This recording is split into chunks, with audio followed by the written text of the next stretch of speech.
Shalom Bapak Ibu Saudara, kali ini kita akan membahas polemik Natal tentang Sinterklas. Sinterklas sebenarnya adalah nama seorang santo, yaitu Santo Nikolas dari Myra atau daerah Turki. Dia berasal dari keluarga yang kaya raya di Asia Kecil yang meninggal pada tanggal 6 Desember tahun 343. Dan saudara-saudara kita di Katolik masih memperingati tanggal 6 Desember sebagai harinya Santo Nikolas. Sejak berumur 5 tahun, Santo Nikolas sudah menjalankan puasa pada setiap hari Rabu dan Jumat. Dan setelah kedua orang tuanya yang kaya raya meninggal karena penyakit, Nikolas menggunakan seluruh harta warisannya untuk beramal, terutama untuk menolong orang miskin. Santo Nikolas kemudian tinggal bersama seorang pamannya yang juga bernama Nikolas. Dia adalah seorang uskup di kota Patara atau kota Pamfilia. Pamannya inilah yang mendidik Nikolas dan mentapiskannya sebagai seorang imam. Perayaan Natal selalu identik dengan munculnya Sinterklas yang digambarkan sebagai seorang laki-laki yang dalam usia lanjut dan digambarkan pula sebagai seorang kakek yang penuh kasih, yang penuh sayang kepada anak-anak dan suka membagi-bagikan hadiah pada saat perayaan Natal. Padahal Santo Nikolas yang asli tidaklah demikian.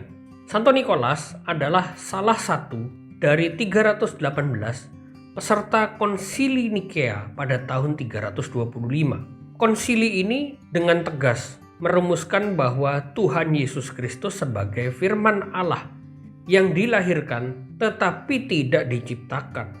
Karena pada saat itu beredar ajaran sesat yang bernama Arianisme yang diajarkan oleh Arius. Santo Nikolas sangat gigih melawan ajaran sesat Arianisme ini. Ajaran ini menyatakan bahwa Tuhan Yesus lebih rendah dari Allah Bapa, dan ajaran sesat Arianisme ini masih ada di gereja zaman sekarang.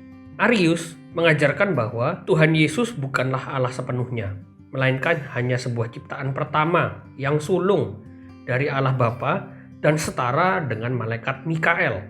Konsili Nikea ini dimulai oleh bapak-bapak gereja dan uskup-uskup gereja dan memanggil Arius di tengah konsili dan meminta untuk menjelaskan dan mempertanggungjawabkan pengajarannya.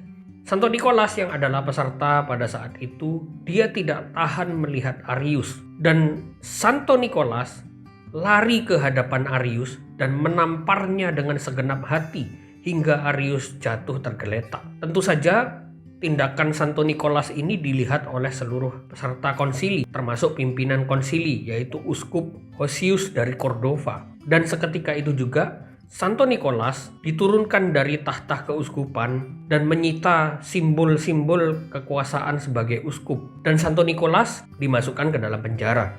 Karena perjuangan inilah Santo Nikolas dipenjarakan di bawah pemerintahan Kaisar Diocletianus. Kegigihan Santo Nikolas dalam memperjuangkan dan mempertahankan kebenaran imam dipandang sebelah mata. Tetapi kita lihat esensinya bahwa Santo Nikolas adalah pejuang untuk melawan ajaran-ajaran sesat. Ketika terjadi penganiayaan terhadap orang Kristen, umat di keuskupan di Myra tidak terkecuali ikut dikejar-kejar dianiaya. Dan sebagai seorang uskup atau pendeta, Nikolas juga ikut ditangkap, disiksa, dan dimasukkan ke penjara dengan orang-orang yang lainnya. Nikolas ini sering keluar masuk penjara.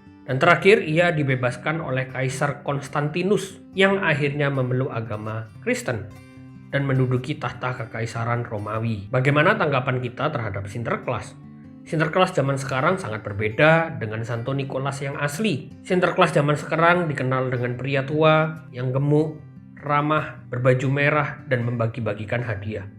Sedangkan sosok aslinya, ia adalah seorang pria yang hidupnya saleh dan memiliki hidup yang tertuju kepada Kristus dengan berani melawan para bidat.